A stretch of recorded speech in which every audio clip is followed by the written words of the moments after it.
right, so we are going to be digging into how to go about finding a good chiropractor.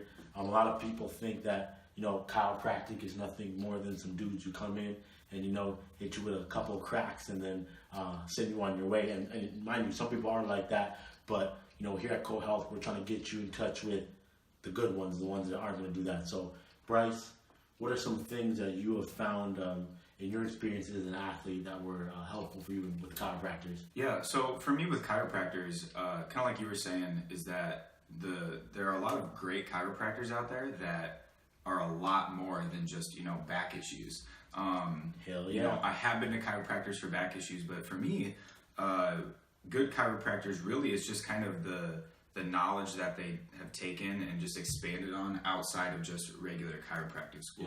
Yeah. So like active release technique is a big one, especially for athletes. Stuff like Graston, some dry needling, but really just kind of taking like an approach where it's not just where your injury's at. It's kind of saying, okay, yes, this is what you may have injured, but here's what we need to do in order to really get to the root cause of it, not just treat that one problem. I couldn't agree with that more. So for myself, when I started seeking healthcare for my athletic injuries, I started off with just a chiropractor who would just do like, bring you in, give you a crack, and then this treatment was done. And that was good at first, but then I met another guy and I kept meeting new people. And one of the best things I can say to you is find someone who's always learning. If they're doing the same thing they were doing 10 years ago, that's probably not a person that you want to be seeing. And like you said, all those techniques, and there's tons of them. So we're not just limiting it to saying, you have to know ART to be a good chiropractor. We're not saying that. There's a ton of other things that you could learn, but it is the fact that you are learning and that person is trying to get better. What are some other things that you think jump out to you? I think the biggest thing, just in this kind of spans across all healthcare providers, is just somebody that really is going to listen to you. I've been to, chiropractors and just physical therapists or, a lot of different professions where it's just like, okay, this is what's hurt, this is what we're going to do. Instead of actually like taking the time to listen, figure out what the root cause of it is. Because as you and I both know, like that injury might not be necessarily just from a performance thing. It could be stress based. It could be your nutrition that's a problem. So I think the people that are going to take the time to really listen to you and just kind of figure out what's going on are going to be your best bet. And then adding on to that, I couldn't agree more with that one, Bryce.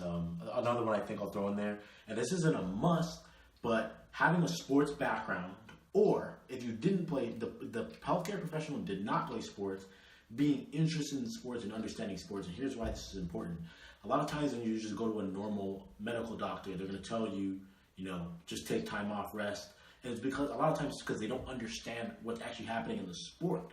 They don't understand the demands of the sport from the standpoint that, like, you can't always just take 2 weeks off for every single thing that's bothering you. Like, sometimes you actually have to train through it or find a better way to manage it. So when you're going to a chiropractor that understands that, they're going to realize, okay, what can we do to get you through this next practice or this next, period of time until you get a break, and then we can do more treatment and really, hit the things that we need to hit to get you back healthy without any pain at all. But sometimes they realize that, you just got to get to the season. If it's a Super Bowl next week, or it's your championship game next week and something's bothering you, sitting out isn't always just an option. It doesn't always make sense. You have one more game, may as well finish it and then get back out there.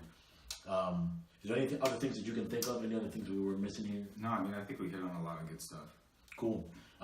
So to finish it up, just remember, we're not saying that, everything we mentioned in this video is, if someone doesn't have a sports background, doesn't mean they're not a good chiropractor. We're just giving you some things to pay attention to look out for, because the difference between finding a good healthcare provider and going with a bad one could be the difference between having a great season and having one where you're on the sidelines, wishing that you had found the right doctor. All doctors and healthcare providers are not made equal, and that's the big thing we're doing with Co.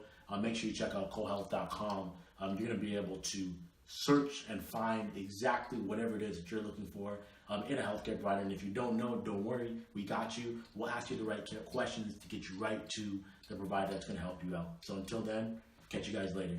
Deuces.